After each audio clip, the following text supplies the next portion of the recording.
and Health Services Committee to order.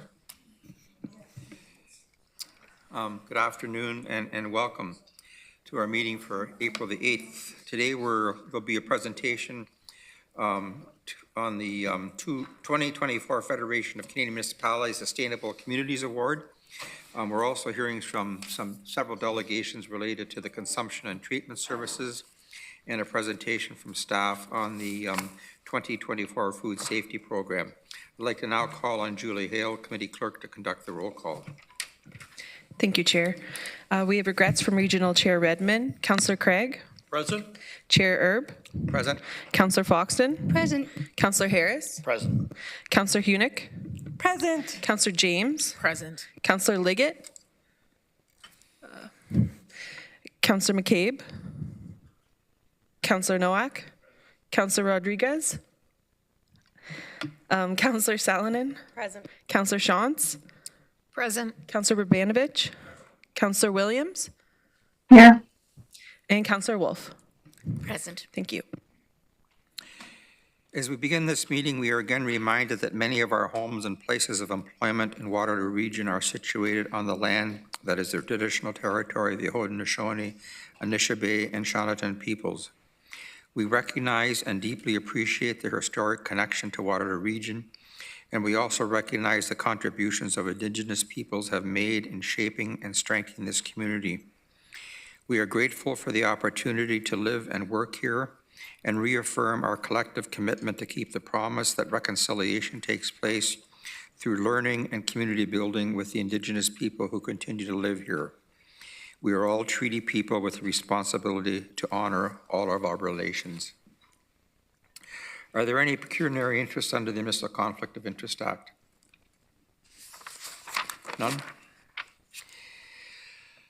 I'm pleased to take a moment to recognize our regional staff, Tristan Wilkin, Judy Mann Medina, and Brad Picken, for receiving the Federation of Canadian Municipalities Sustainable Communities Award for our work at 420 Kings Court Drive in Waterloo.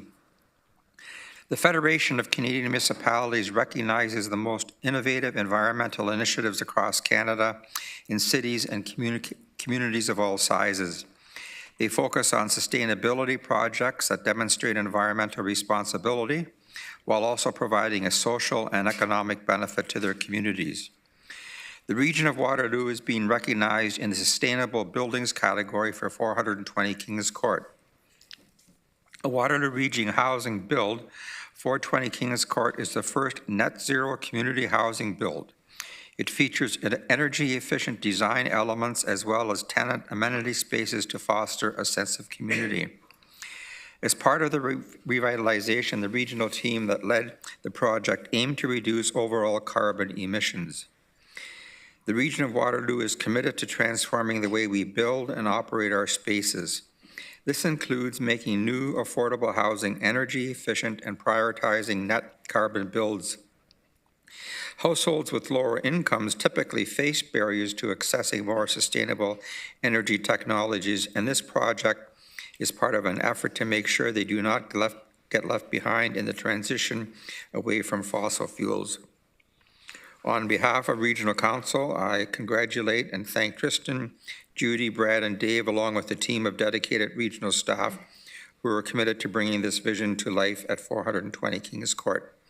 I'd also like to thank the Federation of Canadian Municipalities for this award and their work in recognizing innovative, sustainable Canadian projects across the country. I'd now like to invite those behind this award to come forward and be acknowledged.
We have 6 delegations this afternoon, and I'd like to remind everyone of some of the guidelines for participation. If you're joining us in person, please proceed to the podium. When you're called upon to speak, you'll have 5 minutes. A delegation registered late will have 3 minutes. Additionally, some general reminders: if you conduct yourself in any of the following manners, it will result in an immediate removal from the meeting: interrupting councilors, staff, or other delegations; derogatory statements about councilors, staff, or others; turning your camera on at inappropriate times; and hate speech or defamatory comments. One last reminder for delegations: please don't take any offense if following your presentation there are no questions from council. This is council's time to really listen and reflect upon the opinions and ideas shared with us from community members. And as a quick reminder to the members of the audience, you are asked to maintain order, and this means that you are not to address the committee without the permission of the chair, interrupt anyone, disrupt the meeting with unreasonable noise or vocal expressions such as applause, booing, or cheering, and displaying any signs or posters. Our first delegate is Michael Parkinson on behalf of the Waterloo Regional Action Team. Michael, are you here? Not yet. Okay, we'll proceed to our second person, Lindsay Sprague, and Violet Umantz from Saugeen Health Center.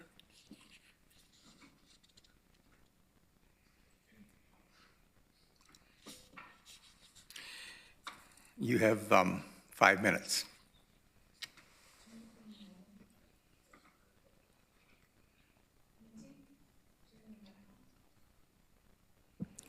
Thank you.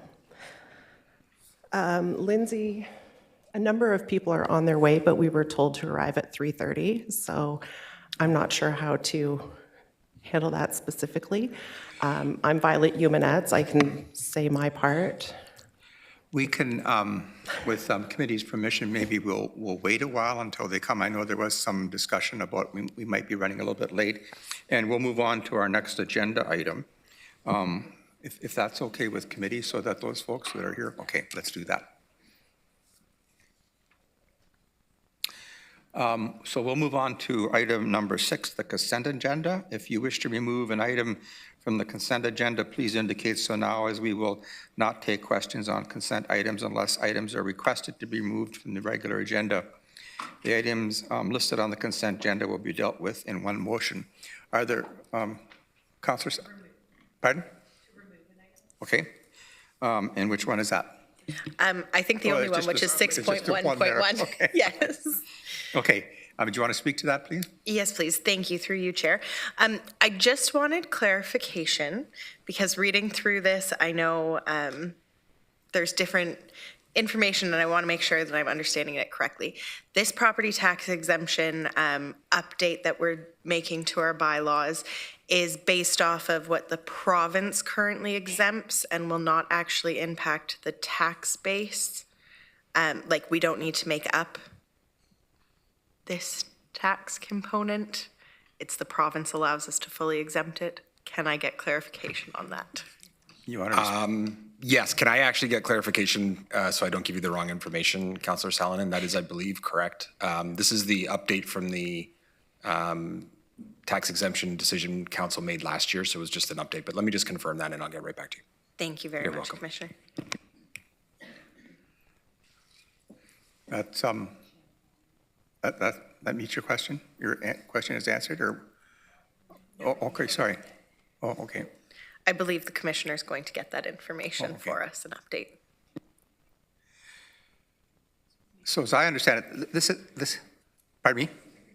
Take you a few minutes. Okay, so then we'll move on to 7. Or Councillor Benedict, sorry. Yeah, do you want questions on that, Sure, go issue? So thank you for Mr. Chair. Sorry, I'm just bringing up my question. In terms of the report, I think there's a number of things, and I've had an opportunity to discuss this with our staff as well. A number of things that make sense, the date change from March 1st to May 31st, the annual update on affordability and maximum household incomes and so on.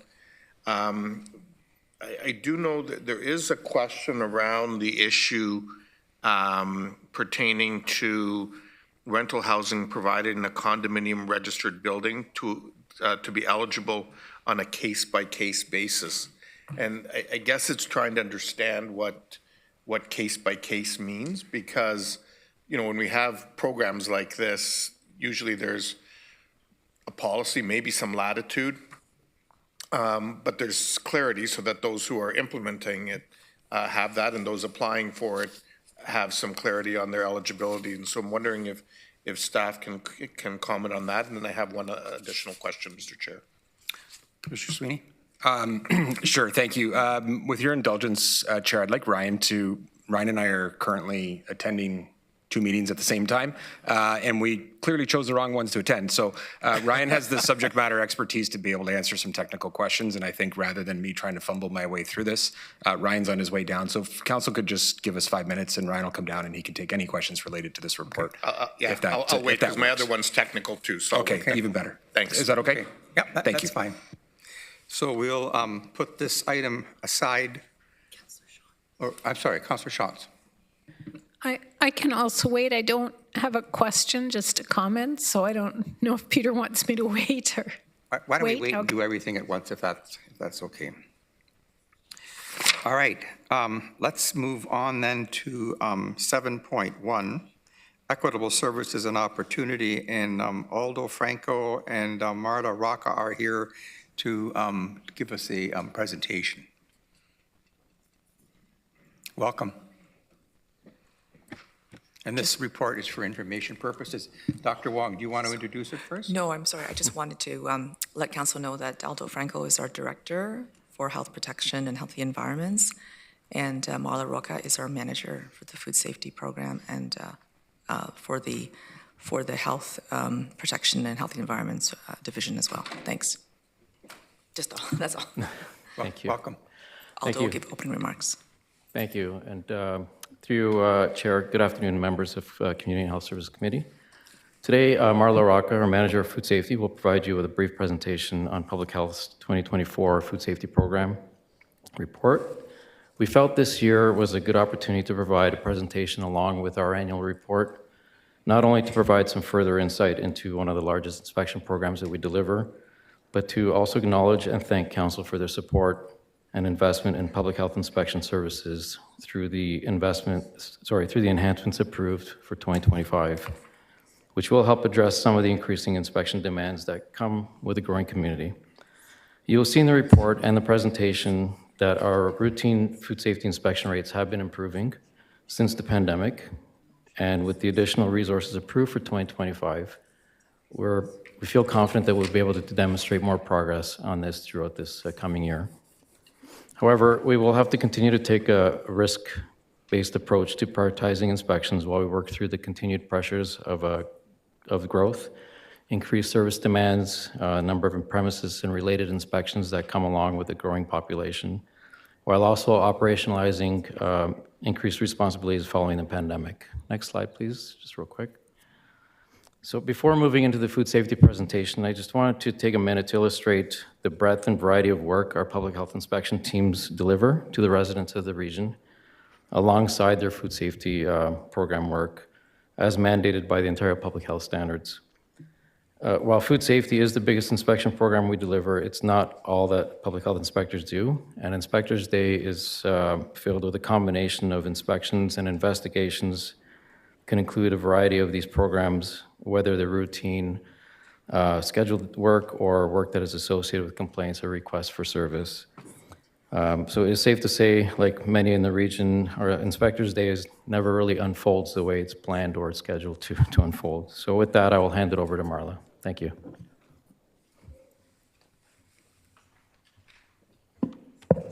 Thank you, Aldo, and through you, Chair, good afternoon, everyone. As Aldo mentioned, our food safety program is one of the largest program areas in the Health Protection and Healthy Environments Division. Next slide. Thank you. The food safety program accounts for 62.1% of a public health inspector's workload. The goal of the food safety program is to prevent and reduce the burden of foodborne illness. In order to meet these goals, public health inspectors conduct routine inspections of food premises, respond to requests for service, which include customer complaints, licensing requests, special event follow-ups, and outbreak investigations. Public health inspectors also follow up with food recalls when they're asked to assist, and provide education to the public and food handlers about food safety. Next slide, please. We would like to share with you how population growth in the region has impacted the food safety program. The graph shows the number of food premises in Waterloo region. That's the blue bars on the graph there, overlaid with population growth. The red line on the graph shows population growth. Since 2020, both the population of our region and the number of premises have continued to grow, with steeper growth starting in 2022. The number of food premises in Waterloo region slightly declined in 2020 and 2021, likely because of the pandemic, unfortunately, but has shown a steady uptrend since 2022. The number of food premises in Waterloo region has increased by approximately 3.6% since 2023. And in 2024, we saw an additional 123 premises compared to 2023. This increase in the number of premises comes with more diverse food operations. There's a lot more new and emerging food innovations, trends, and processes, which results in more complex inspections that take more time and contribute to subsequent re-inspection visits. These variables add to the overall demand placed on public health inspectors. Next slide, please. Since food safety is our largest program, public health inspectors complete thousands of inspections of food premises each year. The graph, the line on the graph depicts the total inspections completed over the last 5 years. So in 2024, public health inspectors completed 6,392 inspections. This is an increase from 2023 by 8.5%. Public health inspectors conduct risk-based routine inspections of food premises. So all of our food premises are classified into 3 categories. They're high-risk premises, which include full-service restaurants or a kitchen within a long-term care retirement home. Moderate-risk food premises, which are fast food restaurants or a small grocery store. And low-risk food premises, which could include convenience stores. The inspection frequencies are once every 4 months for high-risk food premises, once every 6 months for moderate-risk food premises, and once annually for low-risk premises. The bars on the graph depict the other work public health inspectors do within the food safety program. These include responding to complaints, special event reviews, response to food recalls, and responding to new food business requests for opening. I'll share some information on the next slide about that. But as you can see, requests for service work is also increasing. As a result of significant increasing pressures, such as continued growth and the corresponding increase in the number of facilities and inspections, as well as requests for service, while absorbing increased responsibilities following the pandemic, with some of the other programs that Aldo mentioned, we have implemented a risk prioritization framework to ensure existing resources are focused on higher risk inspections. So in 2024, public health inspectors completed 96% of high-risk routine inspections, 82% of moderate risk inspections, and 64% of low-risk routine inspections at the frequencies noted earlier. In 2025, we will work towards increasing our routine inspection completion rates for all food premises, especially with the 2 additional public health inspector position enhancements that Council approved to support the increasing demands that come with community growth. Additionally, One information assistant position was approved to assist with mandatory reporting requirements and process efficiencies. This enables public health inspectors to dedicate more time to fieldwork and inspections. Next slide, please. As mentioned, public health inspectors respond to requests for service. A request for service is work that a public health inspector does in addition to routine inspections. Two of the more common requests for service are food premise complaints and following up with special events. So the top green line on this graph shows the number of complaints we've received since 2020. So in 2024, we received 1,061 food premise complaints, which is 21.6, an increase of 21.6 since 2023. This also represents a significant workload increase.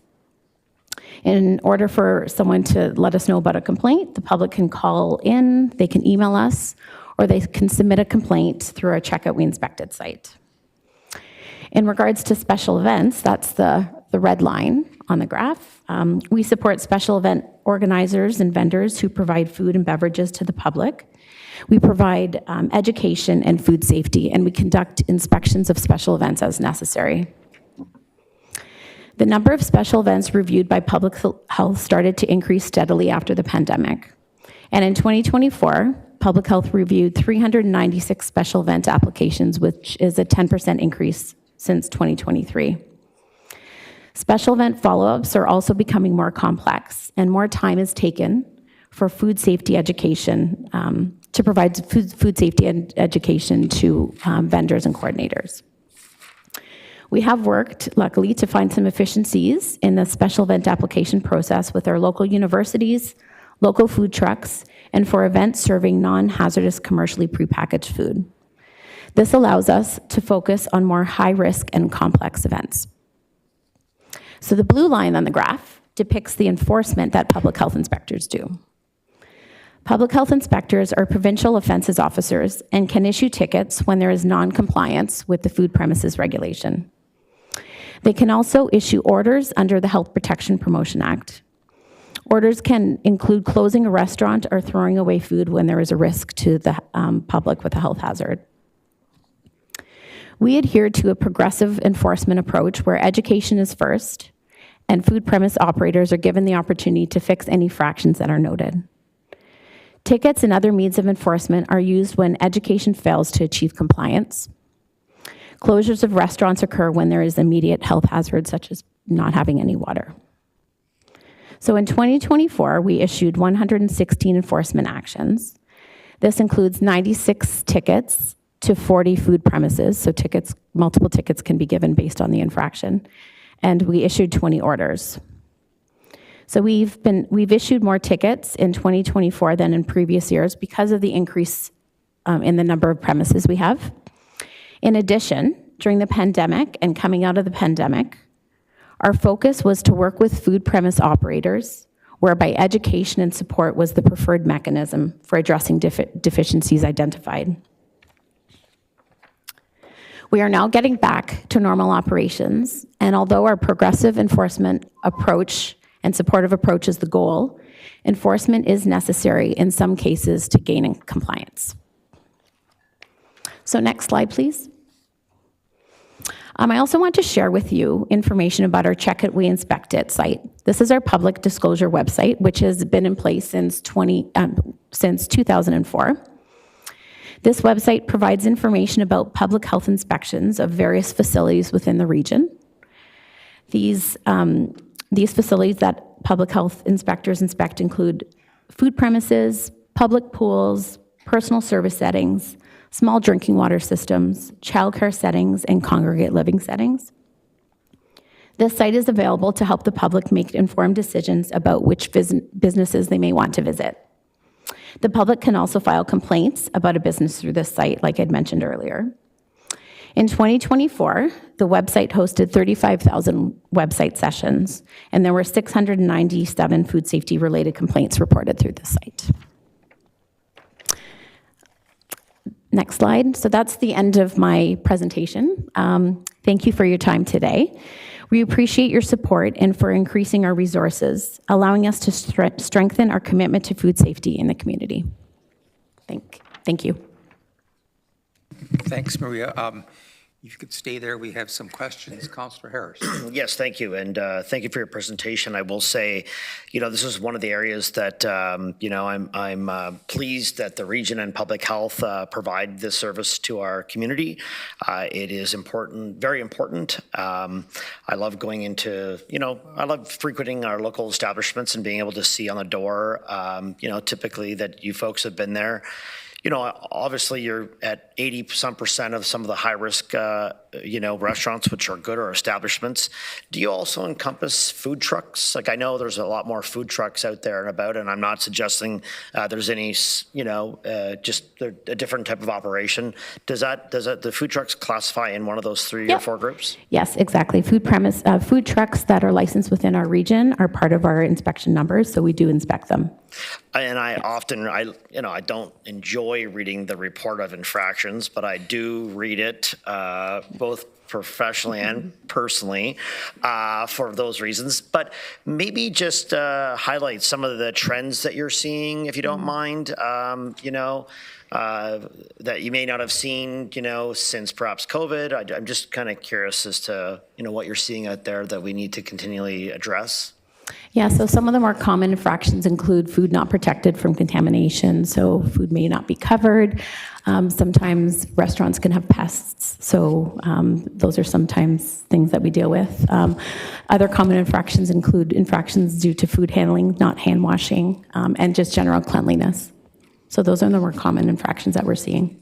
Good. Well, keep up the good work, and maybe it's because I have a interest with Kitchen Nightmares and Chef Ramsay that I enjoy this area, but just keep up the good work, and I'm glad we've provided that additional funding for your inspectors, because it's boots on the ground and you have to be there, and I'm glad we've got a fairly high percentage of inspections, but thank you. Thank you. Councillor James. Yes, thank you, through you, Chair. Thank you for your presentation, and I too find it very informative for professional and personal reasons as well. Councillor Harris covered off one of my questions, which was around kind of the common trends, what you see, some of the more the increasing infractions. The other question I have is around the classifications. When it comes to home-based businesses, or even some of those commercial kitchens, where does that fall under? I'm not sure if I remember that in the presentation. Okay, through you, Chair. So does that mean like high risk, medium risk, and low risk, that type of classification? Yeah. It all has to do with the type of food that people are serving and the population that they're serving it to. So if there's a commercial kitchen and they're serving to more vulnerable populations and they're serving food that require a lot of steps for preparation, it would be a high risk. So it doesn't necessarily mean where they're serving from, it's the type of food they're serving and who they're serving it to. So there could be a home business where it could be a bakery. Yeah. So that would likely be a lower moderate risk because it's less hazardous and they're serving it to the general population. So yeah, and then commercial kitchens, most food should be prepared from a commercial kitchen, but it really depends on the type of food that's coming out of the commercial kitchen. So we have some commercial kitchens that could be classified as high risk because they serve food that might be start from raw state where they have to cook it. There's multiple steps for food preparation, or there could be a commercial kitchen that is a bakery. Yeah. So that would be a moderate risk and only need to be inspected twice per year. Okay, and I asked that because I know since the pandemic, and there was a lot of home-based businesses starting up, and even kind of food programs that were starting up. It was something that I was hearing about in community and conscious of kind of the ways in which that's inspected. The other question I have is just around, you have inspections where there are staff who maybe didn't wash their hands. Do our public health inspectors look into if those employers are if those employees are trained in the proper public health procedures? Like, is that an element of the work as well? Yes, through you, Chair. So every food establishment has to have at least one certified food handler on site within the hours of operation. So we do look at that. That's something that's required based on our regulation. When we see people not hand washing, we spend a lot of time educating. So that increases our time at these establishments, and hand washing is obviously, I'm sure you know, really, really important. So we try to encourage further education, and we try to encourage other people to get their food handler training course. It's quite easy. It's a course that's available quite readily. So we do conduct a lot of education on site as much as we can. Thank you very much. That's all I have. Thank you, Chair. Thank you. Councillor Hunick. Thank you, Chair. Thank you for this report. My question was also with respect to high risk, medium risk, and low risk. Did I hear you say that a long-term care home is higher risk than a convenience store? Because if so, that really scares me. If you can explain that a little bit further. For sure. Awesome. Through you, Chair. So a retirement home kitchen is considered high risk. So therefore, we have to inspect them at least 3 times per year. Okay. And the reason why a long-term care kitchen is high risk is because food is served to a vulnerable population. And there are usually multiple steps involved in preparing that food. Right. A convenience store would be low risk because it's often prepackaged food. So there's usually no food handling. So we inspect them just once per year. So we shouldn't just go eat out of convenience stores and expect to live the longest. Got it. Thank you. Councillor Rodriguez. Thank you. Through the chair, quick question for you. Appreciated the commentary about, and building on what Councillor Harris had to say about food trucks and some of these emerging spaces of inspection. In Appendix A, you spoke to streamlining processes there for special events. I think that's a really great body of work. A lot of community groups. It's a great way for small businesses and new restaurants to get their footing. Could you maybe just talk to some of the things that you could see being streamlined for those types of special events or food truck operations for community events? So through you, Chair. So I'd mentioned that we had streamlined some of our processes in regards to special events. So for instance, food trucks in the past had to submit a special event vendor form years ago when they were starting off. And then we realized food trucks are inspected regularly by us, so they no longer have to submit special event forms, so that we've created some efficiencies that way. Then there's other events that might have prepackaged, commercially packaged food. So we thought, you know what, those are pretty low risk. Let's reduce the burden of follow-up and eliminate those types of event forms coming into public health. And then the other efficiency we created was through the universities. So many universities have a lot of special events. So we've worked with the university to eliminate the number of events that they submit application forms, because a lot of times there are events where food is catered in. So it could be something that we capture by inspecting the premise that is catered. I'm not sure if I answered your question completely. Definitely answered the question. Okay. But if there's any other future work that you see that you're doing to streamline, if there's anything that you know of. So we're currently trying to find more ways to educate food vendors and coordinators. We see that we are providing a lot of education. There's a lot of people that want to have events. So the more events there are in the region, the more education we have to provide. And there's people that really just want to share their food with people. So we end up spending a lot of time educating. So we are trying to find a way to provide other ways to educate vendors and coordinators, perhaps creating a video or having some type of educational session for these vendors and coordinators rather than educating over the phone. So we are looking into that. Thank you. Councillor Wolf.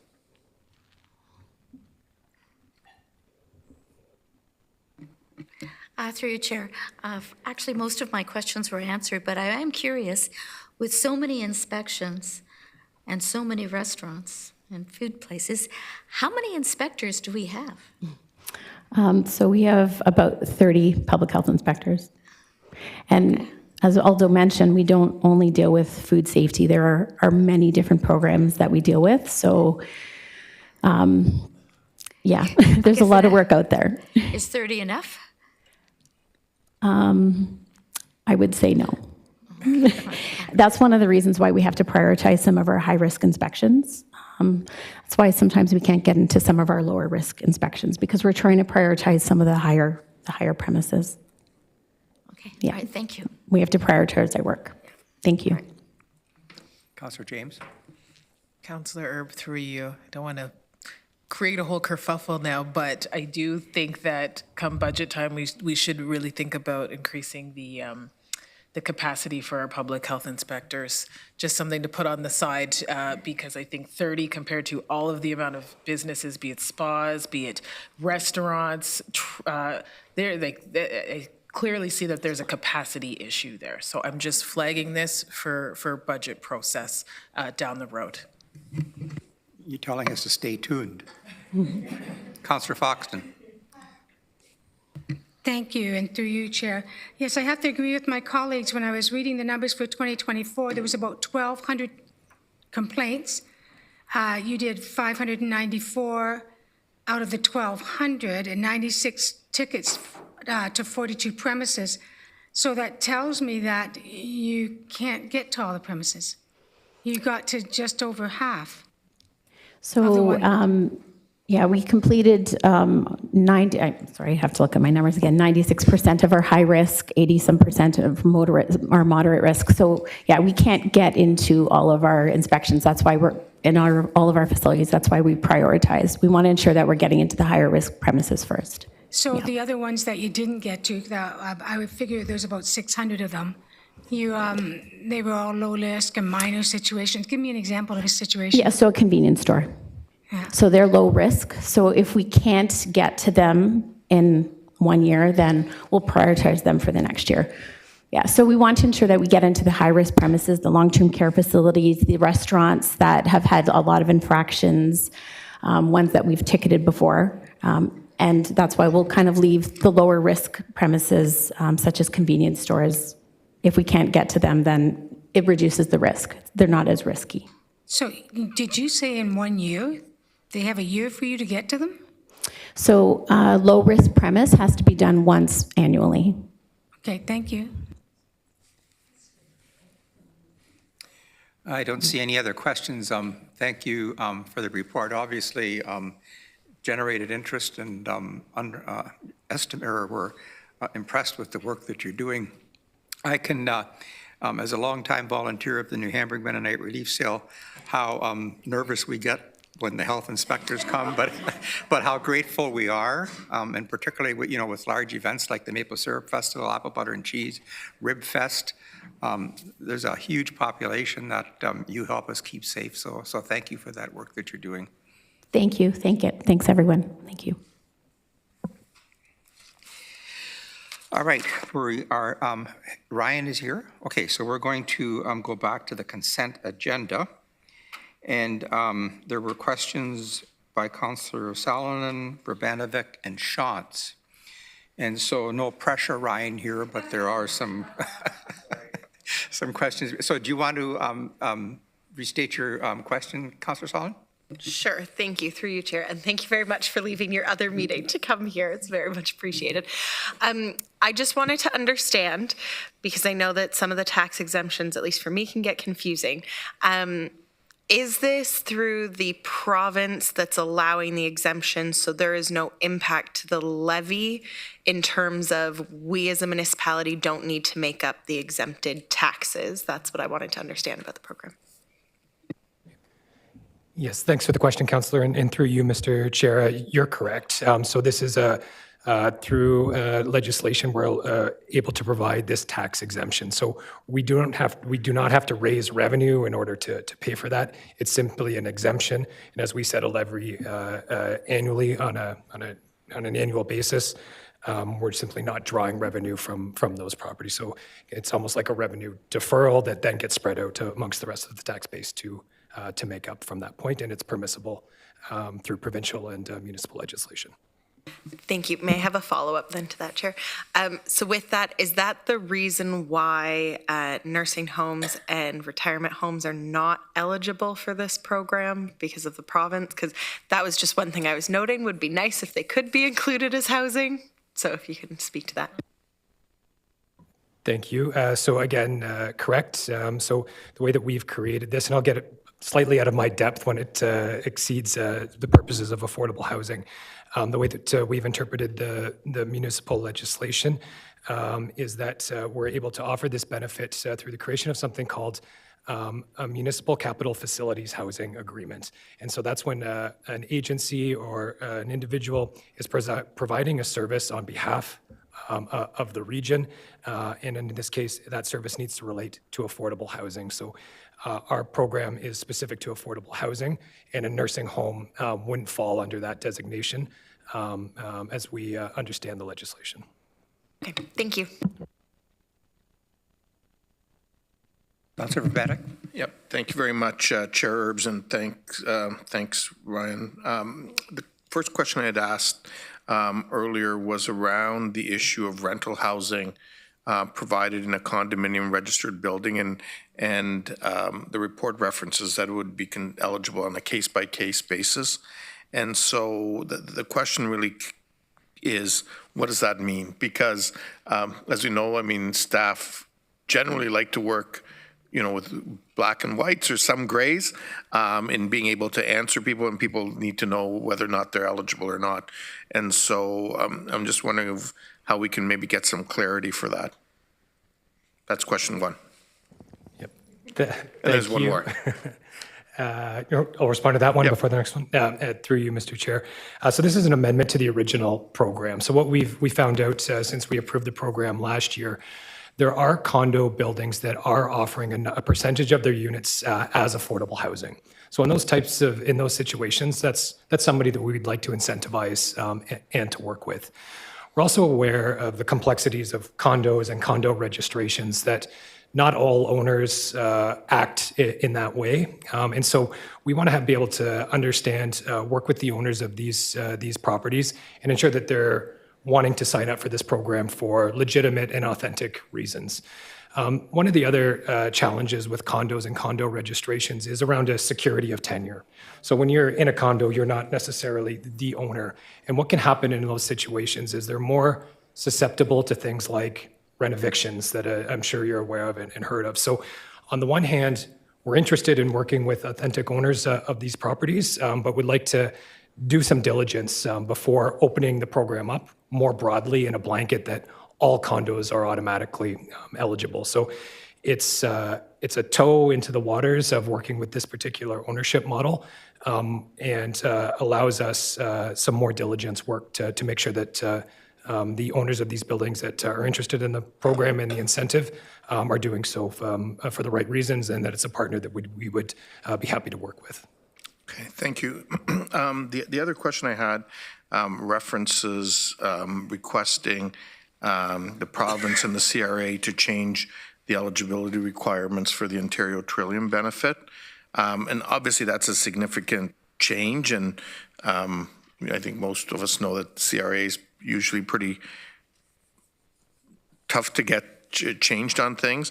I guess the question is, are we aware of other municipalities that have made similar requests and successfully had them granted?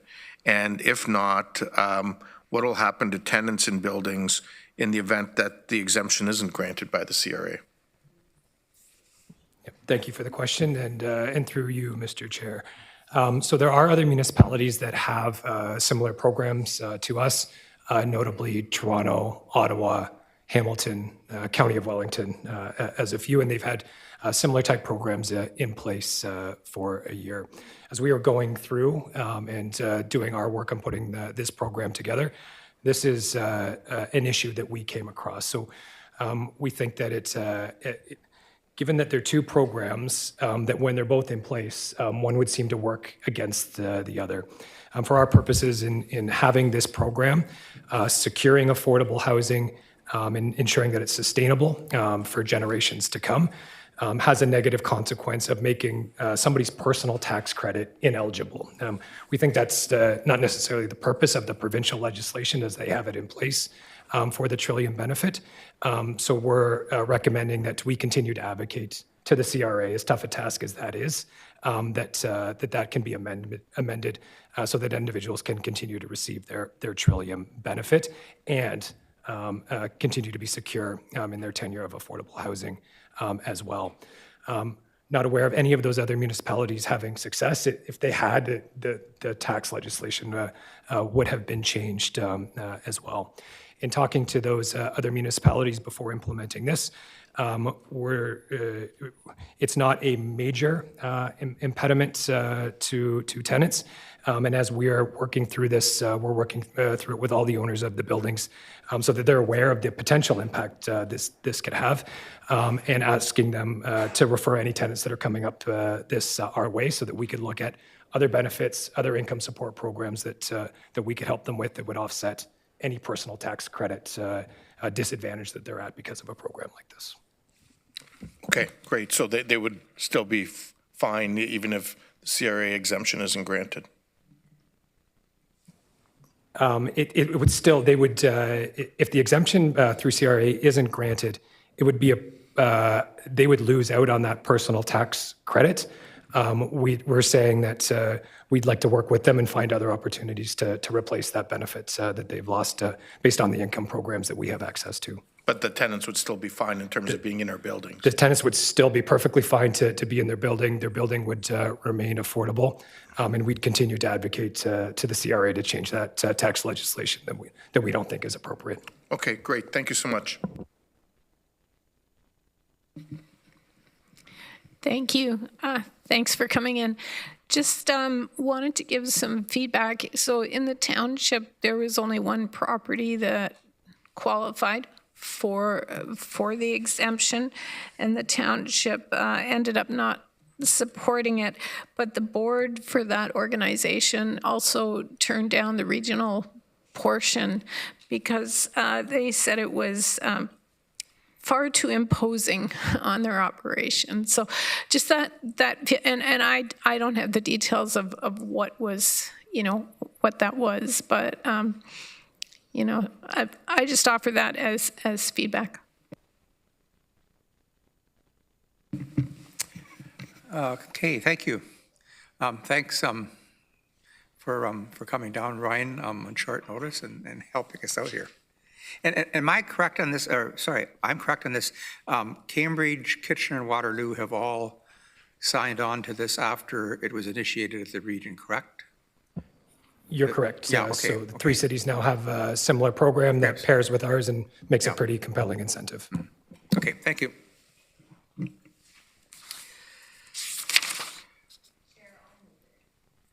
Sorry. Yeah, so we're not, we're going to move the item specifically, not the consent item. So you'll move by Councillor Sullivan, seconded by Councillor McCabe. If you use your icon to vote.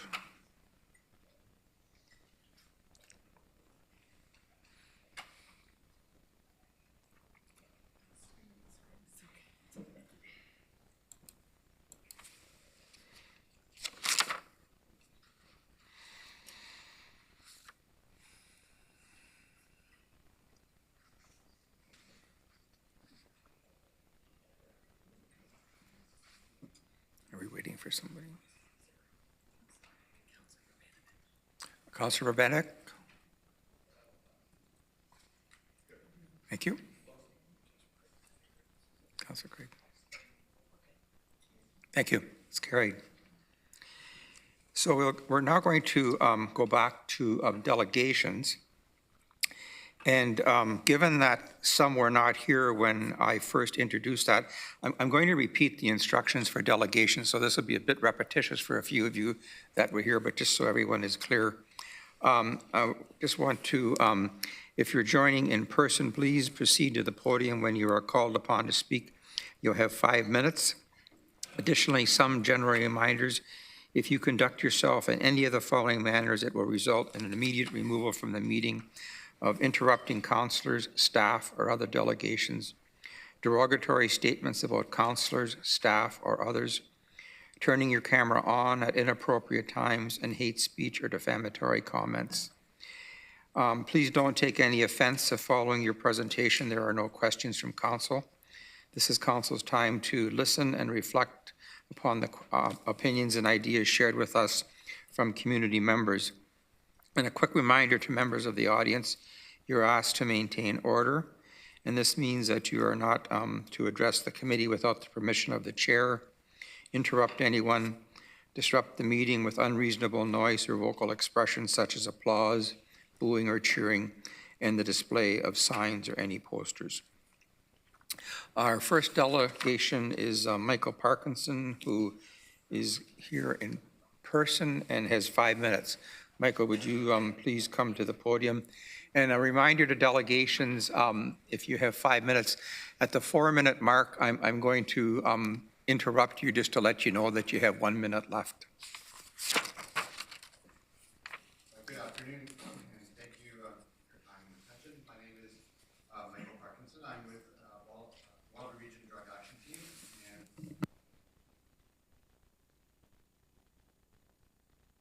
Thank you. Appreciate the assist. We are nonpartisan, though it might not sound like it today.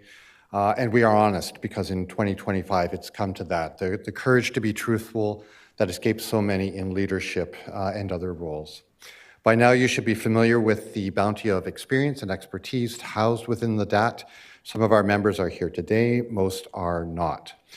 If not for the Community Care and Recovery Act, we would not be here today asking and all but begging for your support in having a viable CTS in our community until, if not beyond, the charter case can be resolved before the courts. The DAT has intervener status in the CCRA case and has been present in the Ontario Superior Court for the 2 dates in March and yesterday for the motion. Such is the commitment of a large group of thoughtful, committed citizens. You will have a copy of our urgent letter to this council dated March the 30th. We also wrote an urgent letter to area MPPs, the Minister of Health, the Attorney General, and others on the same day. We've had no response from the PC MPPs, locally or beyond. Good on this committee for entertaining the motion on CTS today. It matters, and with a drug poisoning death occurring across Waterloo Region approximately every 2.5 days, time is very much of the essence. It is urgent. The DAT is in support of the motion, and we remind committee that both parts are essential. We extend our gratitude to Councillor Wolf for the urgency in crafting a motion that, in normal times, ought to be an easy yes. At the core, the motion is about sending a letter to the province. A letter, like that's it, that's the request. It is difficult to imagine any rationale or any number of deaths and injuries that could substantiate defeating a simple request to send a letter. To say a CTS client is going to die soon is not theoretical or overstating the case. The lives of local constituents are very much on the line. We won't spend time recounting the ways that our CTS benefits both individual and community health and safety. You've heard that before from the DAT, from others, from the Medical Officer of Health, from the Chief of Police, from your CAOs, and so many more. At this stage, it ought to be crystal clear. The evidence says yes to supervised consumption services. Your community says yes to supervised consumption services. And it's a list that's just too long to name in 5 minutes, but certainly includes motions from this council, from the City of Kitchener Council, the Downtown Advisory Committee, the neighbors of the CTS, residents, members of churches, the daycare across the street, neighboring business owners, and more. Many of these folks have taken the time to submit affidavits in court, and they too expect this council to endorse writing the province. None of those affidavits were contested in court. There remains no visible support for eliminating the CTS in Kitchener. The Ontario Superior Court, through Justice Callahan, said yes to SCS, at least in the interim until the charter issues can be fully resolved. And in the face of all that, the province says no. This motion is important to your community for at least 3 reasons. First, upholding the rule of law. To recap, a judge issues an injunction and the province withholds the support and denies fidelity to the court. We've known people go to jail for less. Number two, it's unfortunate that a municipality and its citizens even have to ask the province to provide that court-ordered support, but here we are. That's the first request, to support the injunction. Number three, there may come a time in the future when municipal support for establishing a consumption service is needed. Now is not that time. There is no immediate request for funding or other supports in this motion, but it could occur. For example, support for relocating the former CTS, including if the province does not honor the spirit of the injunction. Section 3 of the Act prohibits municipal support for consumption service without permission from the province. That support could be just about anything, from providing funding to supporting an exemption request to providing data to providing paper clips for all we know. So the motion is asking for that permission, nothing more. One letter with the full support of the evidence and your regional community, and at least in part, Justice Callahan of Ontario Superior Court. And finally, if I may, just to address the elephant in the room, the fear of a hostile and vindictive province, that word has it, threatens to pull Heart Hub funding if any whiff of supporting a consumption service is detected. Let me say this, there is fear in your community too, more than you know. Fear and panic of people dying, of people being injured, that fear is not irrational. There is sadness and outrage too, as many watch leadership in certain quarters bow down to a bully eliminating proven interventions during a raging public health emergency of historical proportions. To summarize, please write a letter, and soon. The evidence says yes, the community says yes, the court says yes. Please say yes. Thank you.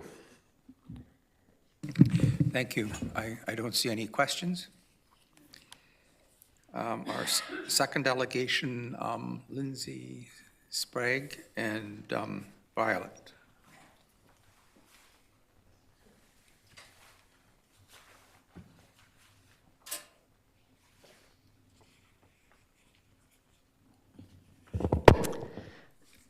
Good afternoon, members of council. My name is Lindsay Sprague. I'm the Director of Community Programs with Sanguine Health Centre, and I'm here with Violet, who is the Director of our Consumption and Treatment Services. We're here today to speak in favor of the motion brought forward by Councillor Wolf. It was about 7 years ago that Violet and I were here asking this council for support to bring a CTS to Waterloo Region. Violet as part of the Sanguine team and myself as the coordinator of the Waterloo Integrated Drug Strategy. With the support and endorsement from Regional Council, Violet and her team of Sanguine peers, nurses, and social support workers were able to build a service that was locally informed. It was informed by citizens of our community who are most impacted by the opioid crisis. It was a beautiful and life-saving program. The Sanguine team was elated and relieved to open the doors of the CTS to those most at risk of death, but never could we have imagined its doors closing. Since its opening, the site has had 60,000 visits and supported 2,000 unique clients. Despite the current legal case and subsequent court injunction, Sanguine has had no viable path to keep the CTS open without provincial funding and a federal exemption to operate. The council has supported CTS throughout these past 6 years. This site has provided life-saving interventions, referrals, mental health support, housing assistance, and addiction treatment. Having medical oversight has alleviated the pressures on emergency services and prevented fatalities in public spaces, shelters, and in people's homes. We are here today asking you to see beyond the narrative that pits treatment against harm reduction. This is a false and harmful dichotomy that doesn't recognize how treatment and harm reduction complement each other and are necessary to serve a person with a substance use issue. We are pleased and relieved to see Heart Hub funding come to this community and to our partners, but we cannot remove an essential service in the midst of a drug poisoning crisis. We welcome the motion put forward. Your support and your power to advocate for us is critical in our ability to rebuild our service. Lindsay said all the important things because there's a really good possibility I'm just going to cry and make all of you watch me cry for 2 minutes. For the past 5.5 years, I've had the privilege of managing the CTS from October 2019 until last week when the doors were closed. The staffing, the space, the lives of the community who accessed our services were on my shoulders and my responsibility. We did not close because we failed. We didn't close because we lacked support from our partners. We didn't close because of safety issues or crime. And we certainly did not close because we weren't doing good work and upholding the promises we made to our community. I can't speak to other sites, but I can speak to ours. As a result of the efforts of the CTS team to do good work and to be good neighbors, we've had overwhelming support from schools, libraries, businesses, residents, daycares, parents, police, etc. The naysayers are almost exclusively those who aren't educated around what the CTS did and how it was done, and those who believe that addiction is simply a moral failing and that just quit is sufficient guidance and support for those living with an addiction. We closed because we were told that we could not relocate our site and that we would no longer be funded.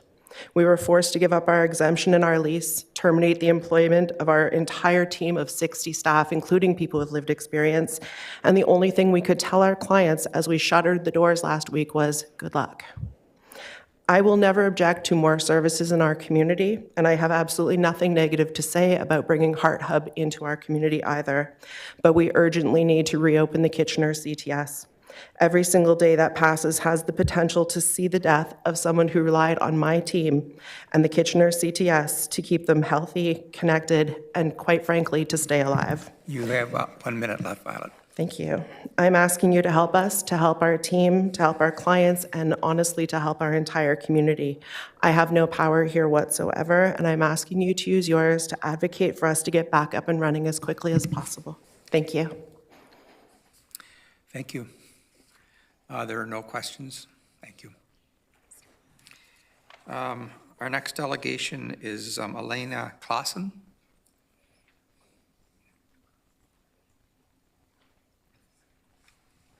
You have 5 minutes.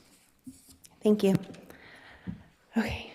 My name is Elena. I'm a registered nurse. I'm a mother and an individual who cares about the community at large. I've worked in harm reduction for 5.5 years, and I'm here as an individual because I no longer work for the CTS because it no longer exists. Back in 2018, I was a nursing student who stuck my way into being very involved in some of the visionary meetings for the CTS. And when they opened their doors in October of 2019, I quickly joined the staff roster. In the 5.5 years it operated, I've made many comments about the magic that that building housed, the joy, the love, and the kindness that it held. And then last week, as I walked into the building to pack up the supplies, the magic was gone, and it left coldness and despair in its wake. Last Monday, as clients came in to use the space for the last time, as overdoses were reversed and people were supported, I just kept thinking about how happy I was that people came in that day, because the next day they didn't have that option, and they wouldn't necessarily have somebody with them the next day to make sure that they're breathing, or to make sure when our increasingly toxic street supply and safer prescribing practices have been defunded, that if people can't wake up because of additives that are in the street supply, that somebody might not be with them to keep them safe, whether that's to theft, to assault, or to worse. The system we expect folks to access doesn't work for them.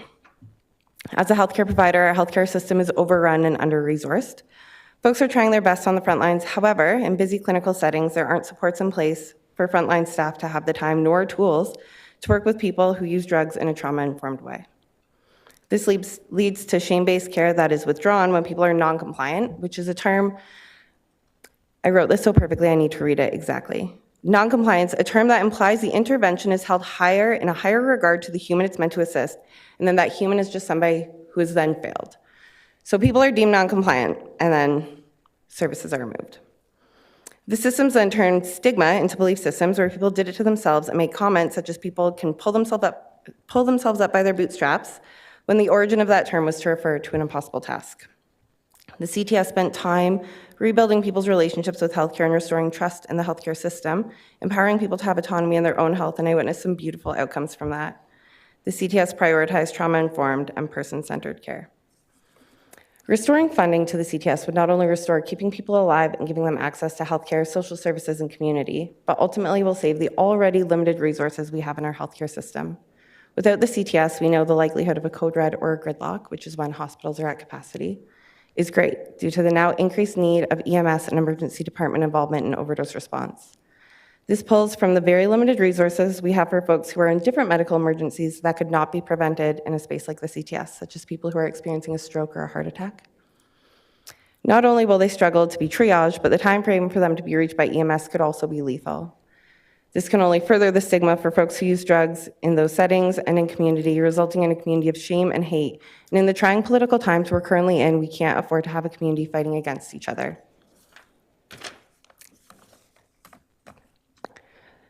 The provincial government has stated the motive for their Community Care and Recovery Act. The act that shut down Kitchener's CTS was for safety reasons, for safer communities, to protect children, so on. We've all heard it. In reality, when looking at the evidence, the CTS brought safety to the folks who use the space and also to neighborhoods with a decrease in crime surrounding safer consumption sites, including incidents of violence, robberies, break-and-enters, and motor vehicle thefts, to name a few. The daycare within 200 meters of our CTS, as has already been stated, wrote letters of support, as walking past the building supporting folks is not actually dangerous for children. I brought this forward when the act was first brought forward. My MPP, as I live in Woodstock, is a PC. And yes, thank you so much. Every reply that I got was coded in "we believe" statements, and all my requests for evidence to support that decision were left unanswered, which is expected because there is absolutely no evidence to support this act. It is based in stigma that sourced from a war on drugs, a campaign started in the 1970s that has been outed by those who were involved as a means of criminalizing marginalized population, specifically BIPOC folks and people who use drugs. We still hold these hateful views as morally superior values and leave people unsupported and ultimately leave people to die in response. As the Ontario Superior Court and Justice Callahan assessed the provincial government's Community Care and Recovery Act granting a temporary injunction for the violation of the Charter on Rights and Freedom, the only thing stopping our CTS from running is the removal of provincial funding, so I, as well, ask this council to approve of the motion to request the provincial government immediately restore funding to the CTS. That's it. Thank you. Our next delegation is Ralph Schmidt.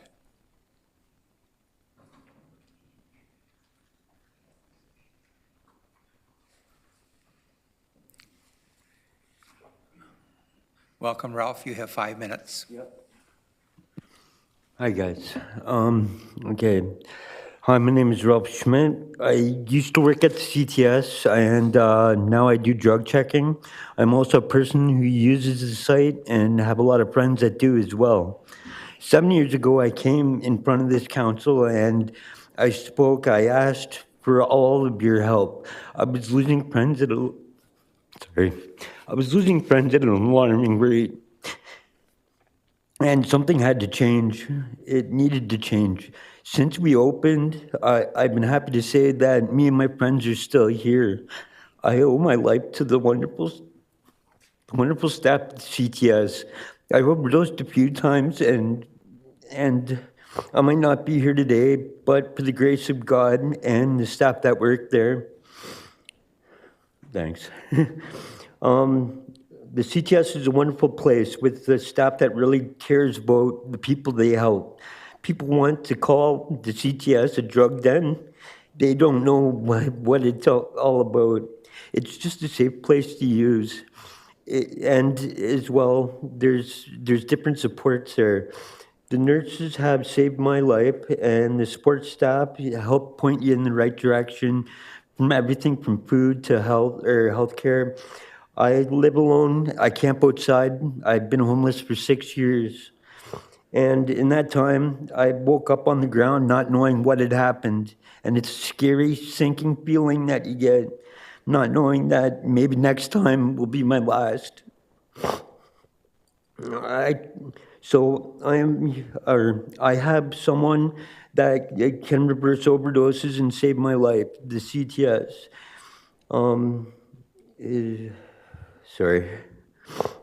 I try to only use during open hours because I'm afraid that next time that I use is going to be my last. Most likely I'm most likely going to be burying my friends due to this ruling that the provincial government has done. I'm asking for all of your help. Help get the CTS back into the region. Help save my life and my friends' lives. Please help. Your voice is louder than mine and goes further than just another life falling between the cracks. Since the CTS drug use is contained in one place. It's not in the parks or in the public washrooms anymore.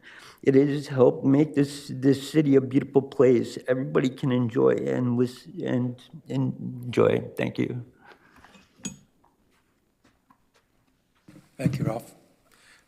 There is a question for you, Ralph, if you want to come back to the podium, please. Councillor Wolf. Through you, Mr. Chair, more of a comment. I just wanted to thank you for the courage to come and speak to us and to let us know how much the CTS has meant to the people who use it. Thank you. And I wish you well. Thanks.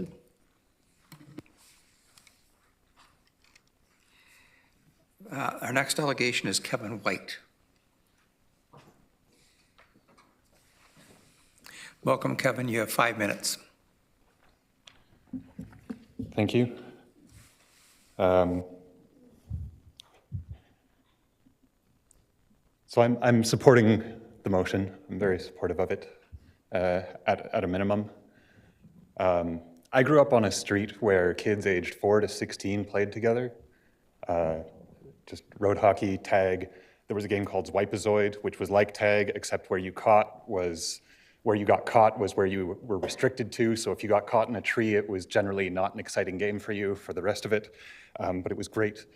We recorded ourselves pretending to be cows delivering the news on the radio, and it was bovine radio. It was delightful. And among those friends, one was a year older and one was 3 years older. And they grew up and they got involved in the local music scene. They became involved in computer programming. They went off to university for math. They went off to university for computer programming. And it was a very strange feeling to wake up on my birthday a couple of years ago. And my first thought was not celebratory in any way, but just, I am older than they will ever be today. And they both died of drug overdoses.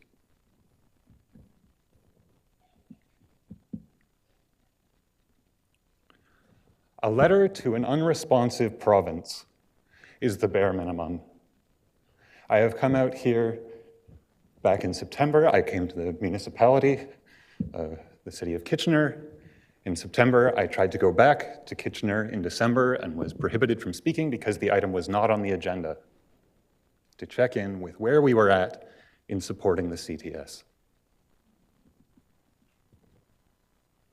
Where was the public voice to say the CTS is valuable?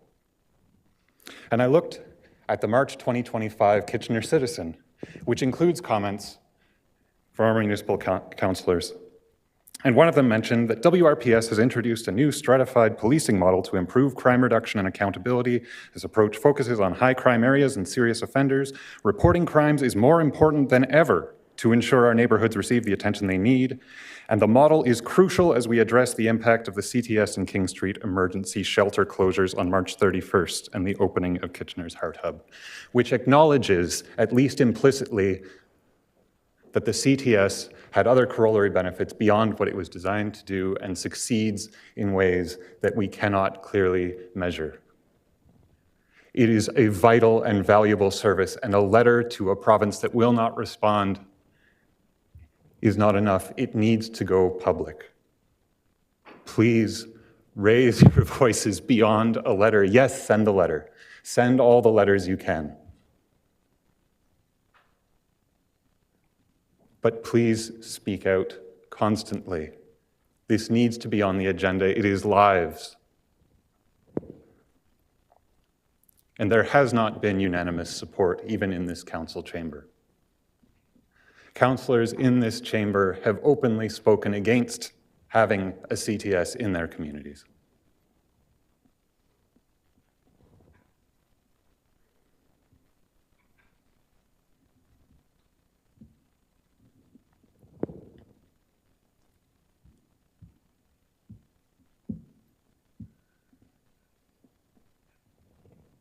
And I think of my friends. Every year on my birthday, I wake up and that's my first thought. It's that I am older than they will ever be.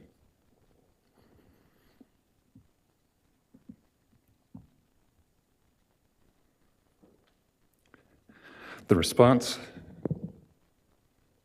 to have more policing, to have a security team downtown, morning inspections by bylaw officers, is more criminalization and stigma that was not necessary should we keep the CTS. You're down to your last minute, Richard.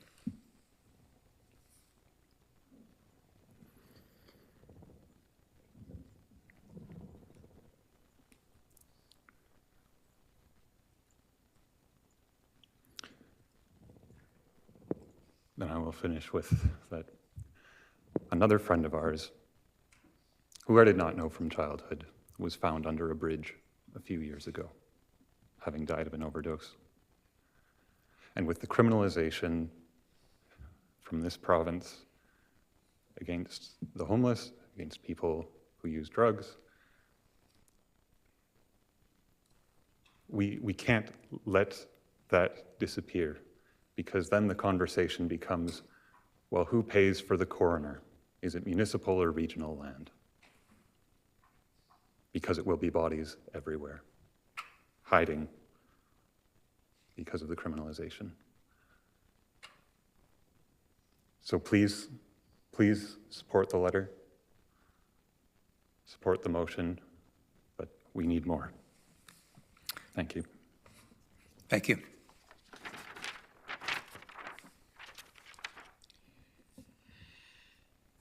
Keith Rivers, you are next. Welcome, Keith. You have 5 minutes.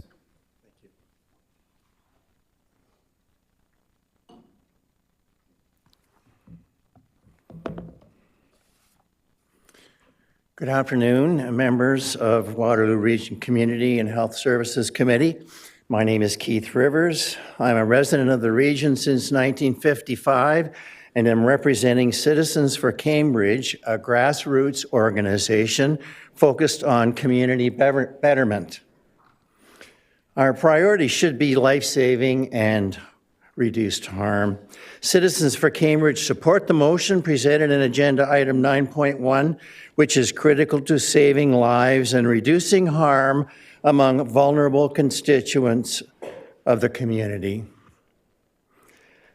CTS services provide a cost-effective and healthcare efficient service to those in the community consuming illegally poisoned drug supply. Consider the response to overdoses without a CTS. Calling 911, calls regarding a citizen emergency initiates dispatch of police, fire, and emergency services, taking critical minutes to reach and respond to the patient comatose from a drug overdose.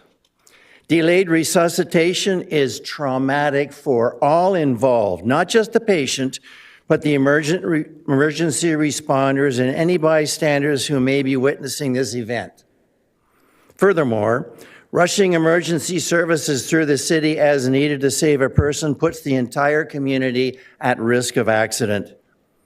Additionally, these EMS services are no longer available for other emergencies during the time of performance. Beyond that, the sheer expense of this type of response is highly inefficient and ineffective in terms of patient service. Delivery is late, risking physical damage, and absolutely traumatic for someone consuming illegal drugs to be revived in the face of uniformed police, fire, and EMS personnel who in this moment not only represent a threat, but are perceived as being traditionally unhelpful to an individual using drugs. From all perspectives, it could hardly be more inefficient or ineffective. Contrast that to services provided by a CTS where the patient comes in voluntarily to a welcoming place for surveillance by a nurse who can administer immediate aid if there is any sign of an overdose occurring. This prevents the physical injury that occurs when poison drugs are ingested for a period of time, interrupting a person's normal functions during a near-death coma. The individual is cared for immediately in a least costly intervention that supports them during a time of reduced breathing or heart function and revives them into a caring and much more receptive environment. The CTS saves emergency responders and the community from unnecessary trauma. Because it is also less traumatic for the patient, it provides a significant opportunity for a drug user to seek health care, which often can culminate in an opportunity for treatment and recovery. This is a great example of preventive health care. We, the citizens of Cambridge, support the continuation of a CTS service that makes sense economically, medically, and socially, and that provides health safety for both the drug user and the community. The CTS contributes to community well-being by providing a service with maximum medical efficiency and minimal impact on the community at large. Given this contrast situation, it makes no sense whatsoever to discontinue consumption and treatment services, which can only be replaced with 9/11 emergency services that are much less effective and very detrimental to the many elements of the community. No one wants to see public illegal drug use or hear sirens and see responders rushing towards an emergency. Ladies and gentlemen, this is another de facto download of misery and expense from the province to our municipality. The city of Guelph has increased their EMS budget by $500,000 to cover the additional expense. It seems clear that continuation of CTS services... Keith, I'm not sure if you heard me earlier that you were down to your last minute a while ago. Okay, I'm last sentence, please. Okay. It seems clear that continuation of CTS services far outweigh any kind of supposed but unproven community risk in the neighborhood of CTS services. A health clinic for a particularly vulnerable and hard-to-reach group of citizens that we all should support. Let's please vote to support this motion. Thank you. Okay. And if you want to stay there, I have a question from Councillor Wolf. Through you, Mr. Chair, I just wanted to say how happy I am to see someone from Cambridge here, speaking out, especially from the citizens of Cambridge, which is a great organization, group of individuals who not only are advocating for this, but advocate for so many issues in Cambridge and the region. So just thank you for coming. Thank you.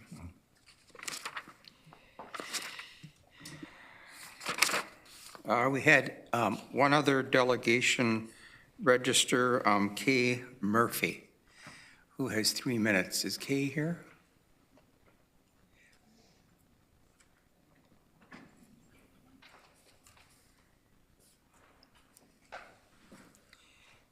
Welcome. You have 3 minutes.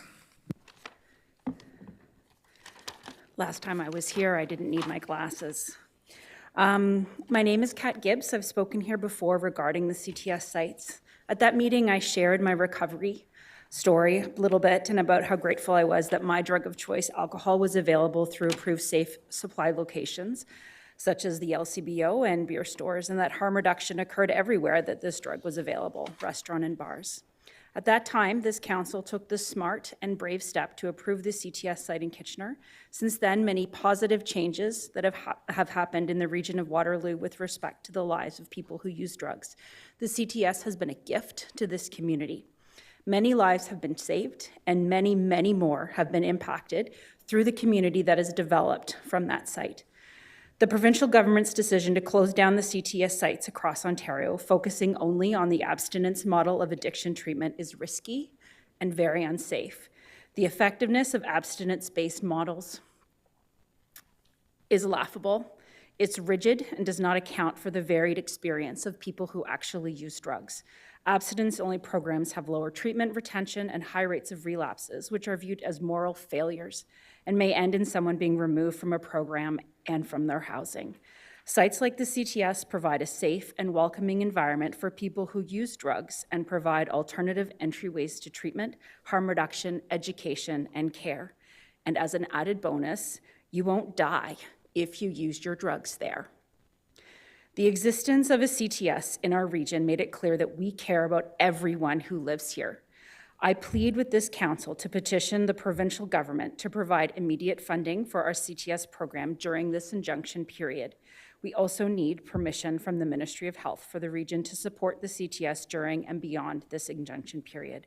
Please, Regional Council, do what you can to keep this amazing program running so it continue its good work, saving lives and helping vulnerable people. Our community and all of its members deserve your best efforts and support. Thank you. Thank you. We have no other delegations listed. Are there any other here that want to speak to it? Thank you.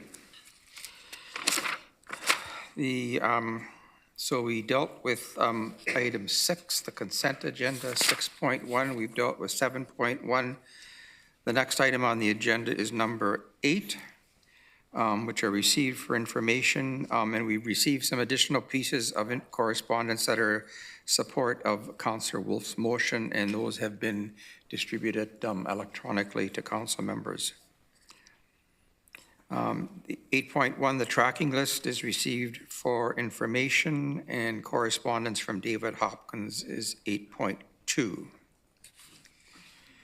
Item number 9.1, a motion from Councillor Wolf. Councillor Wolf, you want to speak to this? Yes. And Councillor James is seconding it. Thank you. Should I read the motion? Or? I don't know if that's necessary. You've read it, Councillor Hunick? I just wonder if the public... No, go ahead. I'll read the whereases anyway, and then I'll speak to it. Okay. Reconsumption and treatment services, recommended motion moved by myself, seconded by Councillor James. Whereas the Ontario Superior Court has issued an injunction on Section 2 of the Community Care and Recovery Act, allowing consumption and treatment services, CTS sites, to remain operational for 30 days beyond a charter judgment.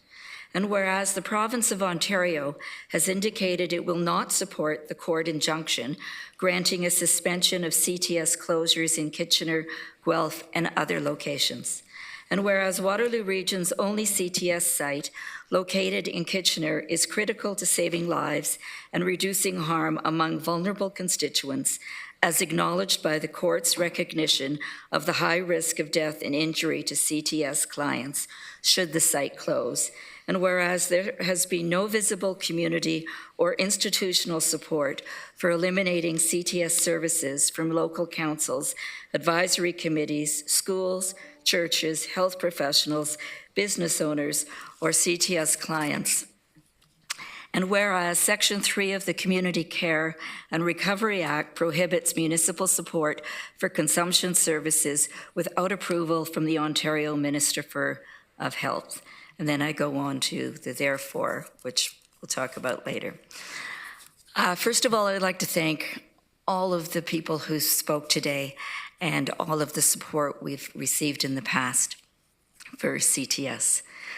I brought this motion because I am very concerned about the disregard shown by the Minister of Health for the injunction issued by Justice Callahan of the Ontario Superior Court. The injunction allows consumption and treatment sites to be operational while the justice is making his decision and for 30 days after his charter judgment. I have supported CTS sites since I was a city councillor for Cambridge. We know they save lives, reduce harm, and provide a connection for clients to access many social and health services. And we heard that in spades just recently. But it is not only my belief that a CTS is good for our community that prompted my presenting the motion. I am very concerned when government defies the spirit of a court order. We are seeing this in the US, and we are critical when Americans and Republicans and condone these actions with their silence. Silence is dangerous. I think it is important that Regional Council speaks out when we see anything that does not respect our human rights and the law. I've been told we should not put funding for the Heart Hub in danger by passing or presenting this motion. I do not believe that asking the province to provide immediate funding and support for the continued operation of the CTS in Kitchener during the injunction period would warrant repercussions for the Heart Hub. The region does not run the hub. Our actions should not impact the organizations that do run it. And if asking permission from the province for anything invokes repercussions, what does that say about our democracy or our provincial government? We are simply asking the province to comply with the court decision. When we speak of fear of repercussions, we should be concentrating on all the overdoses and deaths that are predicted. The Canadian Association of Emergency Physicians stated on March 27, 2025, evidence from previous closures demonstrates the grave and immediate risks to public health. The consequences of SCS or CTS closures is worsening patient outcomes and increased mortality, end of quote. Council should also be concerned and have empathy for the trauma faced by CTS clients, staff, and outreach workers who fear the deaths they know will come. Keith Rivers just spoke about the cost of increased 911 calls and the trauma for the public, witnessing overdoses and public use of drugs. I realize that at this point, the Kitchener CTS is closed and it will be difficult to reopen immediately. However, listening to the delegates, I have confidence that if the province complies with the injunction and gives permission and funding for the CTS to operate, we will find a way to continue this vital service. The reality is we need both the Heart Hub and the CTS. We welcome the increased funding from the province for the Heart Hub and only wish it had come on time so that April 1st, we had the promised 12 beds, addiction counseling, 7-day-a-week laundry, primary care, and food. I understand that we should have these services in a few months. Today, I'm asking for your support in speaking out and not remaining silent, as we ask the province to provide immediate funding and support to ensure continued operation of the Kitchener CTS site during the injunction period and in compliance with the court's decision. As has been said by Michael Parkinson and a few other delegates, this is basically asking us to write a letter to the province asking them for this permission, for this funding. And the second part of the motion is, if we get this, if the CTS can continue, can we support it? And that doesn't necessarily mean financially, though we would be saving all the money on our emergency services. And we do have the site till the end of April. I think what it really means is that we advocate for them, that we send letters to different organizations that could support them, and that we don't give up. And we stand by what we believe, and that is that we need the hub, we need the CTS, we need more than 12 beds, we need so much more government support for the crisis that this region is facing, this province is facing, this country is facing. And I ask for your support. And I think we can write a letter. Thanks. I am going to invite Councillor James, as seconder of the motion, to speak. Thank you, Chair, and Pam, or Councillor Wolf. I know you are a very principled person, with deep morals and ethics, and you will speak up. I just want to speak to the delegations before I ask my question. Fiona, I do have a question for you, but to those who have showed up here and ongoing and continuously, the situation that we are all faced with is really, being made at the hands of somebody else. And unfortunately, as a result of that, there is much dehumanizing, much and criminalizing individuals who should not be criminalized for the realities of life for many people. It takes a lot to stand up here and to speak to us, and in many forums, speaking to the lived and living experiences that many of you are navigating daily, hourly, minute by minute. It is a letter. And I get you, Pam, I get you. We need to write letters, but I think we're past that. And I do believe that the letters right now are not having any impact. But I do understand the moral and the principle approach that you are taking to this, which is why I seconded this motion. Do I believe that there is going to be an outcome from this that changes the realities? I don't believe so. But I do think that, as was said by the delegation, we have to always use our voices and be as loud as possible as we can when we know that there are injustices happening and decisions being made that, quite frankly, are not reflected of the realities that many of you are navigating and working in. That being said, Fiona, I do have a question regarding the decision with the provincial legislation around this. Do the courts have the ability to walk back the legislative decision that the province has made? In your opinion, in your expertise. Through you, Mr. Chair, the courts can't walk back the legislation. What they've been asked in the court application is to determine whether the legislation is constitutional, whether it contravenes the charters of rights and freedoms. And so they can order that to the extent that it does, it's inoperative.